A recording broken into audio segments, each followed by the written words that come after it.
Good morning, my nerds. I am Sebastian Sjöberg. This is GGvision number 16, and today is Friday, the 21st of January.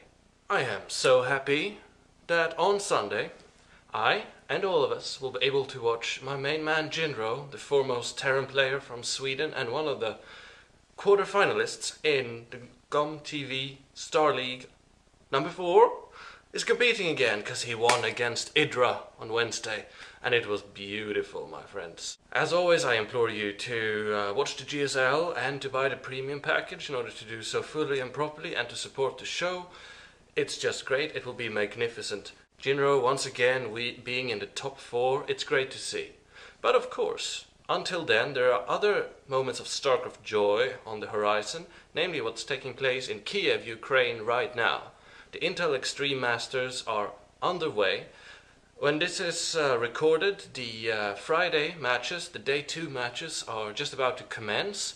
I won't go into too much of that just now, because most of that awesomeness has yet to happen, but I recommend that you'll check out ESFIworld.com's coverage. They have probably the best live, active update coverage of IEM on the entire interwebs, I would argue. Of course I'm partial because I work for them, but that does not mean I'm wrong. So do check it out. They have all the info you need. And it's an epic event. There have been some really cool matches so far, and we'll talk more about that next week, of course. My money, my esports dollars, are still on hwaiiiting and the Muslim. You'll see. In other interesting pro gaming news, though, which I thought would be worth to mention, is that NaNiwa, the Swedish Protoss that I brought up earlier in the week, who won the third qualifier group to the Team Liquid Star League number 3, a lot of numbers here, has recently switched teams from Team Empire to the much more known, I think it's safe to say, Team Dignitas. You'll find an interview and lots of stuff over there. That of course means that NaNiwa is now a teammate with names such like Show, who's doing very well at IEM Kiev right now, by the way, Mers, Select, and other Protoss player Bishu.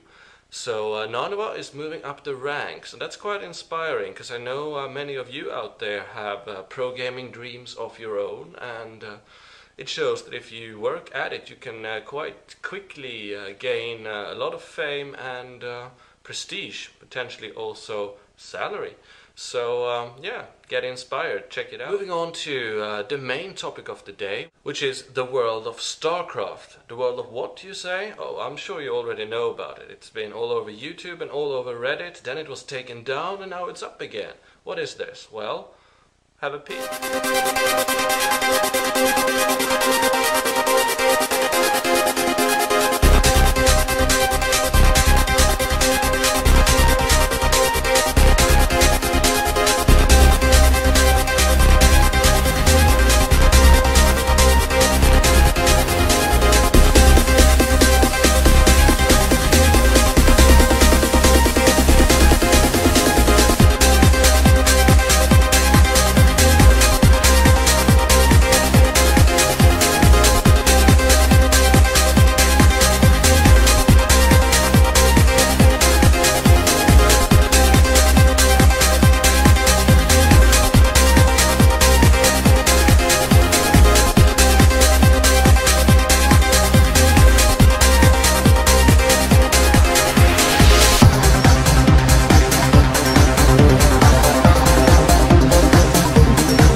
A mod of StarCraft 2 being reminiscent of World of Warcraft, but being all about StarCraft.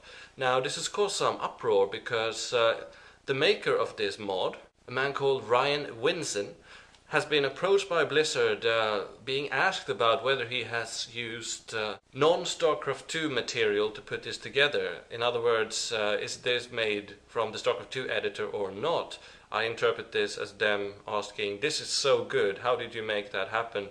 It looks too pro to be made in our editor. That's at least how I see it. And of course Blizzard owns the rights to everything that's made out of the StarCraft 2 editor, and indeed the brand name StarCraft, World of Starcraft. So Ryan Winson, of course, is very aware of this and does not want to make a fuss, and he has been approached by Riot Games, which are the lead developers of League of Legends, the commercial Dota clone, if you will, which is quite popular as well. And of course this shows that this guy, Ryan Winson, is very talented indeed and has a future as a games designer. Now I congratulate Ryan on putting together such an epic piece as this little demo, World of Starcraft, but I think it would be a shame if he went over to Riot Games and not picked up by Blizzard, who should hire this guy and make him work on their yet unannounced MMO project that ought to be World of Starcraft. But that's just me. Do check out that video, it's quite epic, and wouldn't it be great if such a game actually came to be played by all of us? I say so.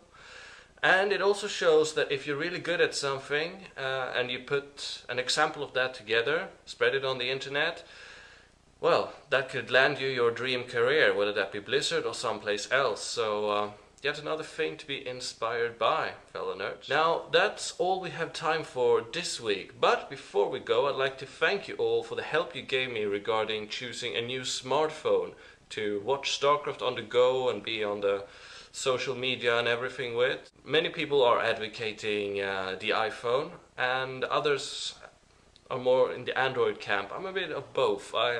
Strong points for both. And I wonder, do any of you have experience of both the iPhone and the sort of high-end Android that could be seen as a similar alternative? And what are the pros and cons? Do tell me if you know. I want to get my StarCraft on while on the go. And also, thank you so much for all the interest you've shown to the sponsor, Jinx. Already, that has helped out the show a lot. Many of you clicking through the link, polygonreview.com/Jinx, and thereby immediately, directly helping out the show. It's already done a lot of good, and thank you so much. If you're interested in checking out some of their awesome shirts, I'm waiting for mine still. Do feel free to do so through that link.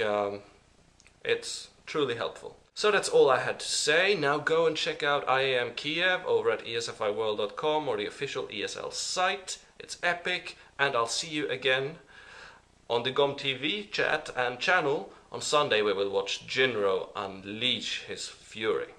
And then I'll see you next week. Thanks all for watching. GG and out.